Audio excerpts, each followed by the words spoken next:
हे friends, स्वागत है आप सभी का movie stock movie explain channel पे, जिस पर आज मैं रिकैप करने वाली हूँ ड्यून के पार्ट 2 को। तो चलिए अब आपका टाइम बिल्कुल भी ना वेस्ट करते हुए शुरू करते हैं इस वीडियो को, वो भी स्पॉइलर वार्निंग के साथ। लेकिन उससे पहले मेरी एक छोटी सी रिक्वेस्ट, वीडियो को लाइक, शेयर और चैनल को सब्सक्राइब करने की।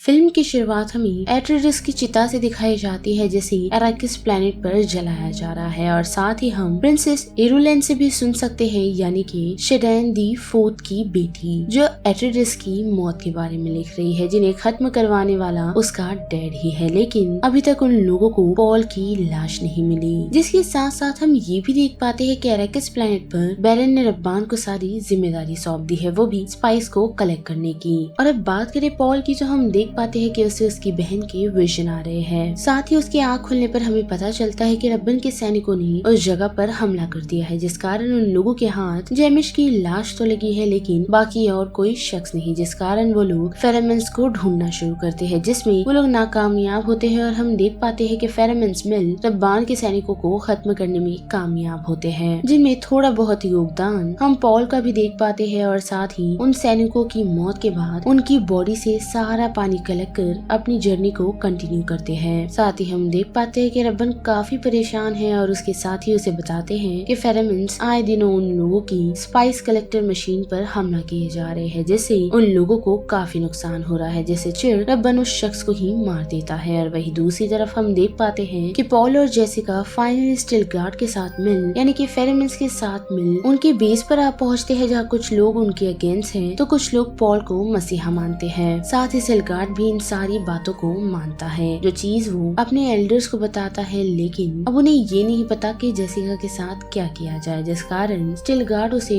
उनकी पवित्र जगह पर ले जाता है, जहां हम देख पाते हैं कि जेमिस की बॉडी से पूरा पानी सूख लिया जाता है, और उसकी बॉडी से निकाल उस पानी को उनके होली वाटर में डाला जाता है, जहाँ काफी सारे लोगों की बॉडी से पानी निकाल उस जगह को भरा गया है। जिसे देख जेसिका काफी शौक है, और वो उसे यानी कि स्टिलगार्ड को ये कहती है कि इस जगह पर काफी सारी स्पिरिट्स मौजूद है। लेकिन स्टिलगार्ड उसे ये बताता है कि उन्हें जेसिका की हेल्प चाहिए, यानी कि फेरेमेंस ये चाहते हैं कि जेसिका उन लोगों के रेवेंडर मदर की जगह ले, जो जल्द ही मरने वाली है। और फेरेमेंस के पास कोई रेवेंडर मदर नहीं, और ना चाहते हुए भी जेसिका को वो मानना पड़ता है, क्योंकि स्टिलगार्ड ने उसे ये धमकी दी है कि अगर उसने ये ऑफर एक्सेप्ट नहीं किया तो ठीक जेमिस की ही तरह वो उसे उस पानी में मिला देगा। जिस बारे में जाकर जेसिका पॉल को बताती है, जो सुन पॉल खुश है, क्योंकि उसे ऐसा लग रहा है कि उसकी मॉम के लिए काफी बड़ी अपॉर्चुनिटी है। लेकिन उसकी मॉम उसे ये बताती है कि ये अपॉर्चुनिटी बड़ी तो है, लेकिन साथ ही उसके साथ उसे काफी दुख और दर्द मिलने वाले हैं, क्योंकि रेवेंडर मदर अपनी पीढ़ी दर पीढ़ी की सारी इन्फॉर्मेशन उन लोगों को, यानी कि आने वाली रेवेंडर मदर को ट्रांसफर कर देती है। जो सुन पॉल को ये समझ आता है कि उसकी मॉम डरी हुई है। जिसके बाद क्या हम देख पाते हैं कि सभी लोग बाहर बैठ जेसिका का वेट कर रहे हैं, यानी कि उसके रेवेंडर मदर बनने का वेट, जिसके लिए उसे वाटर ऑफ लाइफ पीना है, जिसे पीने के लिए वो काफी घबरा रही होती है। लेकिन पुरानी रेवेंडर मदर के कहने पर वो उसे जल्द से पी लेती है, जिस कारण वो तड़पने लगती है, क्योंकि वाटर ऑफ लाइफ से इंसान की जान भी जा सकती है। जिसे जेसिका ने पी तो लिया है, लेकिन उसकी हालत काफी खराब होती है, जो चीज वहाँ सभी लोग नोटिस करते हैं। लेकिन बात करें रेवेंडर मदर की, तो उसे ये एहसास होता है कि वो वाटर ऑफ लाइफ सिर्फ जेसिका पर नहीं, बल्कि उसकी होने वाली बेटी पर इफेक्ट कर रहा है, जिससे वो काफी मायूस है। साथ ही हम देख पाते हैं कि पॉल फाइनली अपनी मॉम से मिल पाया है, जिसकी हालत काफी खराब है। और वही बात करें स्टिलगार्ड की, तो वो वहाँ सभी लोगों को यही बता रहा है, और साथ ही पॉल को भी, कि वो उनका मसीहा है, और साथ ही वो उनकी एक नई उम्मीद की किरण है, जिस पर स्टिलगार्ड के कुछ लोगों को भरोसा तो है। लेकिन वही बात करें चैनी और उसके दोस्तों की, तो उन्हें इन प्रोफेसीज पर भरोसा नहीं, क्योंकि उनका मानना ये है कि ऐसी कोई प्रोफेसी होती ही नहीं। पर वही बात करें पॉल की, तो हम देख पाते हैं कि पॉल उन सभी को यही कहता है कि वो कोई मसीहा नहीं, और साथ ही वो फेरेमेंस के साथ रहना चाहता है, उनकी चीजें सीखना चाहता है, और उनमें से ही एक बनना चाहता है, जिस बारे में डेफिनेटली स्टिलगार्ड लोगों को गलत ही बताता है। पर उसी के साथ हम ये भी देख पाते हैं कि जेसिका को होश आ चुका है, जो उठते ही अजीब अजीब सी बातें कर रही है, जैसे कि उसकी बेटी उससे बातचीत कर रही है, और उसे यानी कि पॉल को वाटर ऑफ लाइफ पीना चाहिए, जिससे वो लोगों की मदद कर सकता है, जैसे कि अब जेसिका करने वाली है। है, वो भी सारी फेरेमन्स को एक कर, जो सारी बातें पॉल को बिल्कुल समझ नहीं आती। लेकिन हम देख पाते हैं कि स्टिलगार्ड जो पॉल को फेरेमन बनाने में लगा हुआ है ताकि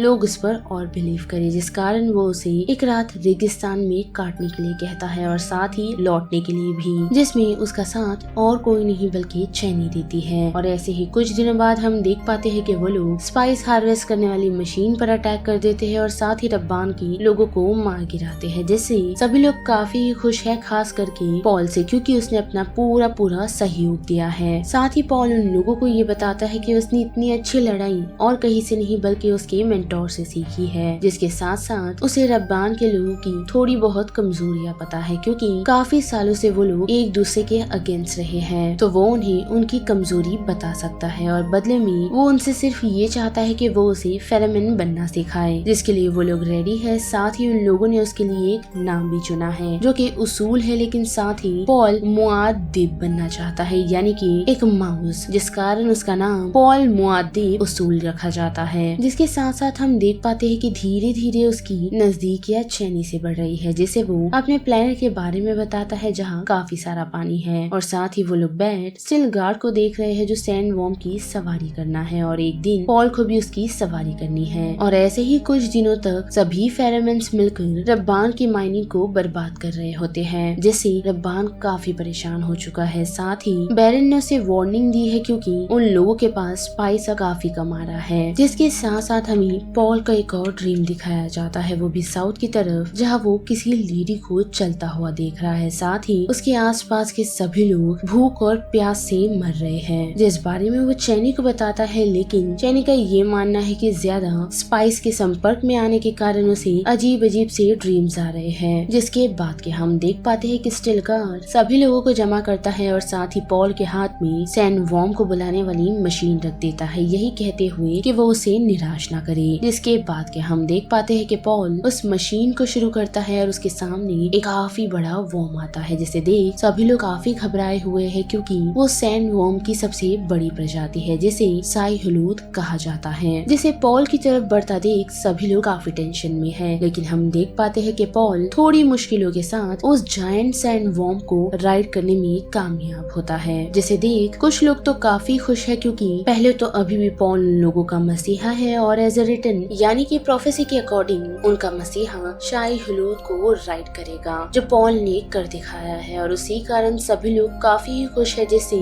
चैनी थोड़ी नाराज सी है।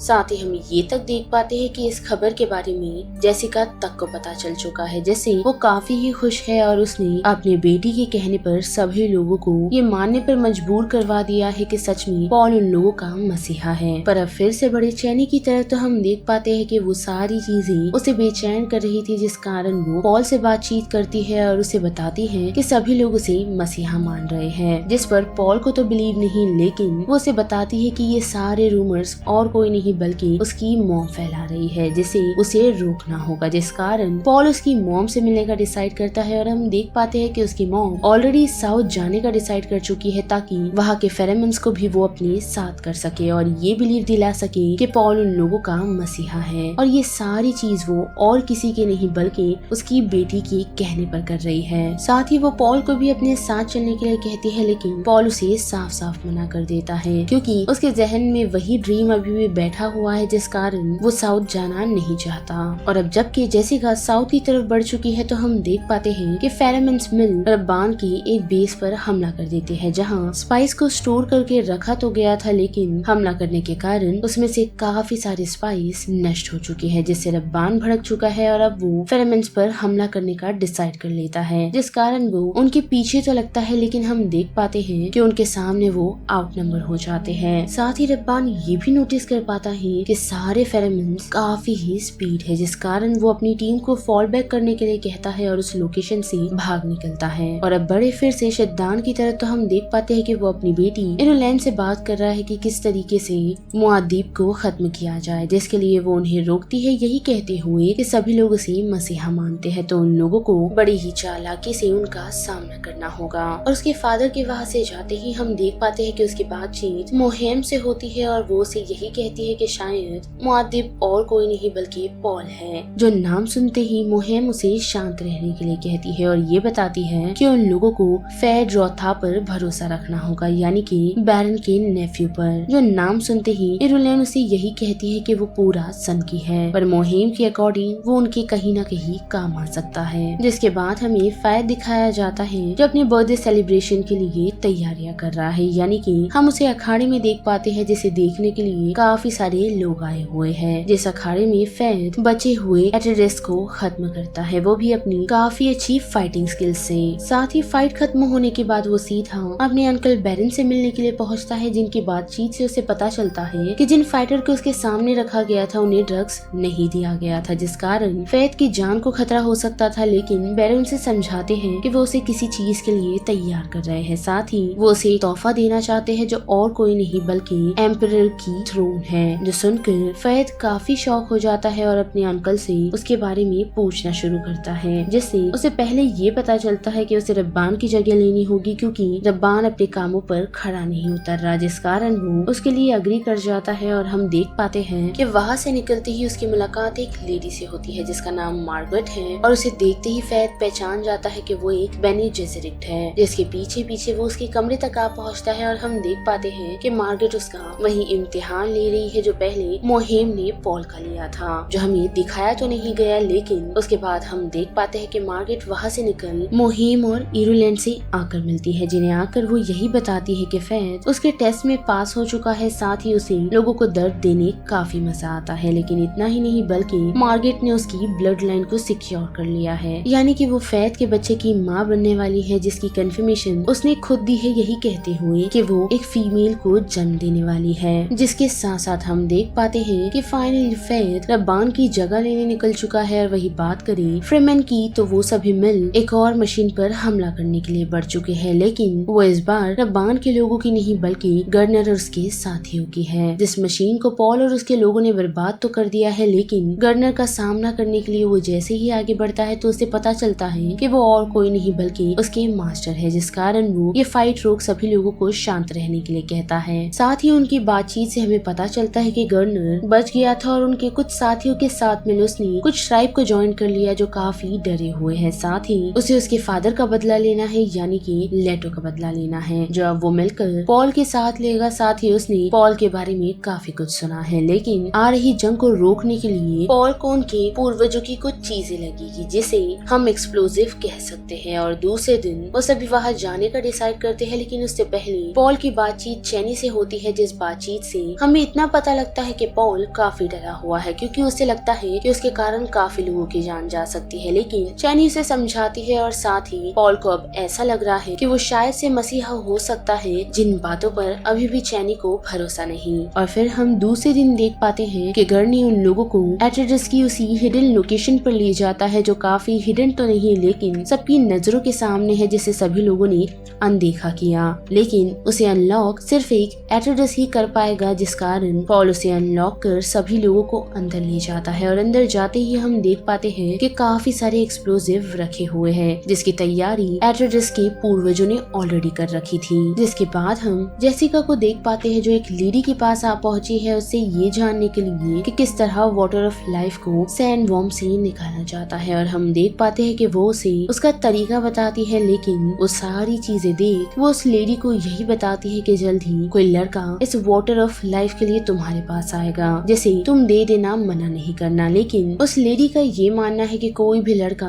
उस वाटर ऑफ लाइफ को नहीं पी सकता, जिस कारण उसकी जान जा सकती है। लेकिन जेसिका को पॉल पर पूरा भरोसा है। जिसके साथ साथ हमें पॉल का एक ड्रीम दिखाया जाता है, जिसमें वो चैनी को काफी बुरी हालत में देखता है और ऐसे ही उसकी आँख खुल जाती है और हम नोटिस कर पाते हैं कि फैद ने अपनी पूरी आर्मी के साथ मिल फेरेमेंट्स की बसी हुई जगह को पूरी तरह तबाह कर दिया है, जिसे देख चांदी टूट चुकी है। और कुछ समय बाद वो सभी उसी लोकेशन पर आ पहुंचते हैं, जिस कारण सभी लोगों ने ये डिसाइड किया है कि अब वो लोग नॉर्थ से सीधा साउथ की तरफ बढ़ेंगे, क्योंकि वहाँ के लोगों को पॉल का इंतजार है। जिसके लिए पॉल पहले तो रेडी नहीं होता, लेकिन चैनी के कहने पर वो मान जाता है, क्योंकि उसे ऐसा ही लग रहा है कि वहाँ जाने पर वो चैनी को खो देगा। जिस कारण वो सभी साउथ के लिए तो निकलते हैं, लेकिन वही हम देख पाते हैं कि पॉल उसी जगह आ रुका है जहाँ हमने कुछ समय पहले जेसिका को देखा था, यानी कि वो वाटर ऑफ लाइफ लाइफ के लिए आया है। जो लेडी उसे सर्व भी कर लेती है और पॉल उसे पी भी लेता है और उसे पीते ही हम देख पाते हैं कि उसके विजन में और कोई नहीं बल्कि उसकी सिस्टर आती है और उससे यही कहती है कि उसे पता है कि आने वाले खतरे के लिए पॉल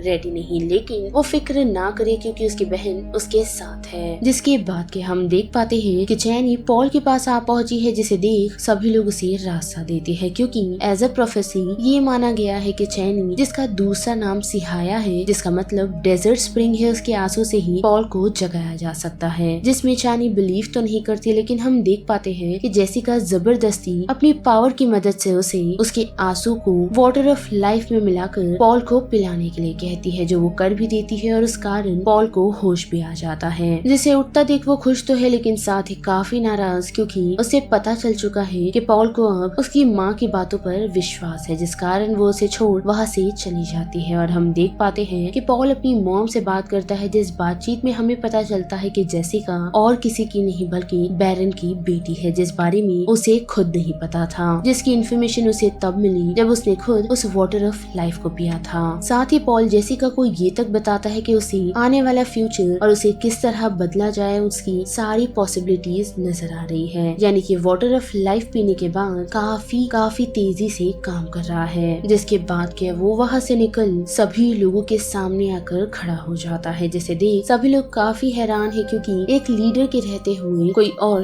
लीड नहीं करता, यानी कि स्टिलगार्ड उनका लीडर है तो उनके बजाय पॉल नहीं कह सकता। पर हम देख पाते हैं कि पॉल उनकी जगह नहीं लेना चाहता, बल्कि सभी लोगों को ये विश्वास दिलाता है कि उसके सामने कोई टिक नहीं सकता। साथ ही लोगों के बारे में कुछ ऐसी चीजें जो सिर्फ उन तक ही सीमित होती है, उसकी इन्फॉर्मेशन तक उन्हें वो देता है, जिस कारण सभी लोग उसे लिसान अल गैब मान लेते हैं, यानी कि उनका मसीहा, जिस कारण वो लोग उसकी बात मानने को तैयार हो जाते हैं। और हम देख पाते हैं कि पॉल अपनी डैड की रिंग को निकाल एक लेटर लिखता है, वो भी एम्परर को, यानी कि शेडान दी फोर्थ को। जिस लेटर को पढ़ शेडान काफी हैरान है क्योंकि पॉल ने उन्हें जंग के लिए चुनौती दी है, जिस बारे में एडरलैंड को भी पता चलता है और वो इस बारे में जाकर मोहिम को बताती है, जिस बारे में उन्हें ऑलरेडी पता था। साथ ही उन्हें ये भी पता है कि उसके फादर हारने वाले हैं, जिस कारण ही उसने इरोलैंड को तैयार किया है। जो बात सुनते ही इरोलैंड उन्हें यही कहती है कि मोहिम जो कहेगी वो करने को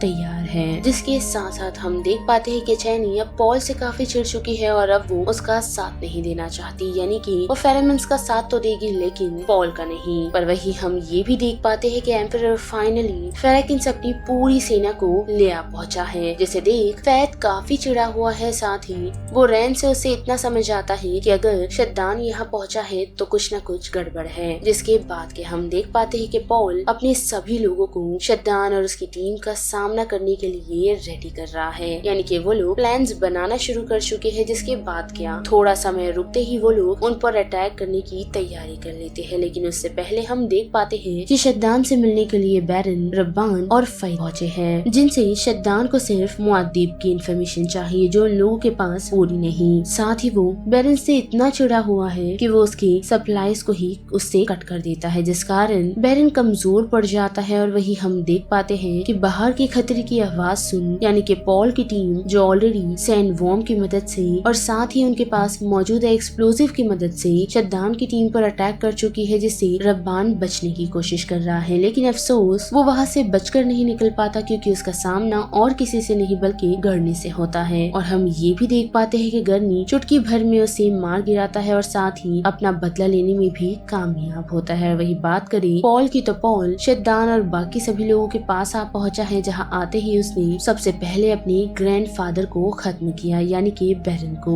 जिसके बाद उसने शद्दान और बाकी सभी को अपना प्रिजनर बना लिया है और वो लोगों को वो वहाँ से लेकर निकलता है। साथ ही वो लोग ये नोटिस कर पाते हैं कि एम्परर के सपोर्टर्स उन लोगों पर अटैक करने के लिए आगे बढ़ रहे हैं, जिन्हें रोकने के लिए उसने उन तक एक मैसेज पहुंचाया है जो कि स्पाइस के मौजूदा कंटेनर्स को वो पूरी तरह खत्म कर देगा, जिस कारण वो लोग रुक जाते हैं। और वही बात करें पॉल की रील की तो वो शद्दान से उसकी जगह जगह लेना चाहता है और साथ ही प्रिंसेस इरुलैंड से शादी करना चाहता है, जो उसका फादर उसे देने को तैयार नहीं। लेकिन हम देख पाते हैं कि बात सुन जितना शैतान चिढ़ा है उससे कहीं ज्यादा इरुला से शादी करने की बात सुन चैनी काफी चिढ़ चुकी है। साथ ही ज्यादा टाइम वेस्ट न करते हुए हम देख पाते हैं कि पॉल उसे अपना फाइटर चुनने के लिए कहता है, यानी कि शैतान को। तो हम देख पाते हैं कि उसके सामने अपोनेंट और कोई नहीं बल्कि फईद आता है, जिसे देख पॉल पहले तो उसे ये बताता है कि वो उसका कजिन है। साथ ही उन दोनों की हमें काफी अमेजिंग फाइट दिखाई गई है, जिससे सभी लोग कुछ समय के लिए काफी हैरान हो जाते हैं, क्योंकि फाइट पॉल पर काफी भारी पड़ चुका है। लेकिन एट द एंड उस फाइट को जीतने में पॉल कामयाब होता है, जिसके बाद वो शैतान की तरफ बढ़ता है और उससे उसके फादर की मौत का रीजन पूछता है, जिसके जवाब में वो उसे यही बताता है कि उसके फादर काफी नर्म दिल थे और नर्म दिल कभी भी सत्ता नहीं चला सकता, जिस कारण ही उन्होंने उसे रास्ते से हटा दिया। जो बात सुन पॉल उसे मारे उससे पहले ही इरुलैंड उसे रोक देती है, यही कहते हुए कि फेयर फाइट ऑलरेडी हो चुकी है, साथ ही वो उससे शादी करने को रेडी है, तो वो उसके फादर को छोड़ दे। जो बात सुन वो उसे छोड़ तो देता है, लेकिन शैतान को उसके सामने झुकने के लिए भी कहता है, जिसके लिए वो रेडी तो नहीं, लेकिन ना चाहते हुए भी शैतान पॉल के सामने अपने घुटने टेक देता है। जो देख आसपास के सभी लोग उसके सामने झुक जाते हैं, लेकिन इरुलैंड और चैनी ऐसा नहीं करते, जिसके साथ साथ चैनी उस लोकेशन से निकल जाती है और हम देख पाते हैं कि पॉल स्टिलगार्ड और सभी लोगों को पैराडाइज पहुंचाने के लिए कहता है, यानी कि ग्रीनलैंड पर। जिसके बाद ये मूवी हमें जेसिका के साथ खत्म होती हुई दिखाई देती है, जो अपनी बेटी को ये बताती है कि उसके भाई ने होली वॉर को शुरू कर दिया है। तो बस इस वीडियो में इतना है, जिस बारे में अब आप सभी की क्या राय बनती है उसे लेकर आप मुझे कमेंट सेक्शन में बता सकते हो। साथ ही वीडियो पसंद आई तो वीडियो को लाइक शेयर और चैनल को सब्सक्राइब करना मत भूलिएगा। बाकी मैं मिलूंगी आपको फिर किसी मूवीज या सीरीज के रिकैप के साथ। तब तक के लिए आप movie stock movie explain channel के बाकी वीडियोस को एंजॉय कीजिए। Till then